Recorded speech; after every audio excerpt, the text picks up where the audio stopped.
ಯಾರ ಥರ ಡ್ರೆಸ್ ಆಗಿದೆಯಾ? ನೆಹರು. ನೆಹರು ಯಾಕೆ ಇವತ್ತೇನು ಸ್ಪೆಷಲ್ಲು? ಇವತ್ತು ನೆಹರು ಡೇ. ನೆಹರು ಅವ್ರದ್ದು ಬರ್ತಡೇ. ಆಮೇಲೆ ಇನ್ನೊಂದು ಚಿಲ್ಡ್ರನ್ಸ್ ಡೇ. ಹೌದಾ? ಚಿಲ್ಡ್ರನ್ಸ್ ಡೇಗೆ ಏನು ಹೇಳಲ್ವಾ? ನೀವು ಹೇಳ್ಬೇಕು, ವಿಶ್ ಮಾಡಬೇಕು. ಹೌದಲ್ವಾ? ಕರೆಕ್ಟ್ ಮಗನಿ. Happy children's day. Thank you ಅವ್ವ. ನನ್ನ ಹೆಸರು ಜವಾಹರ್ಲಾಲ್ ನೆಹರು. ನಾನು ಫಸ್ಟ್ ಪ್ರೈಮ್ ಮಿನಿಸ್ಟರ್ ಇಂಡಿಯಾ. ನಾನು ಗುಡ್ ಫ್ರೀಡಮ್ ಫೈಟರ್. ನನಗೆ ಮಕ್ಕಳು ಅಂದರೆ ತುಂಬ ಇಷ್ಟ. ಮಕ್ಕಳೆಲ್ಲ ನನ್ನನ್ನು ಚಾಚಾ ನೆಹರು ಅಂತ ಕರೀತಾ ಇದ್ದಾರೆ.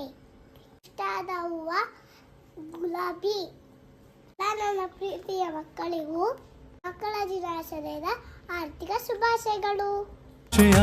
ಮಕ್ಕಳ ದಿನದ ಶುಭಾಶಯ, ಆಶೀರ್ವಾದ, ಅನುಗ್ರಹ ಕೋರುವೆವು ಚಿನ್ನರೇ ಈ ದಿನ.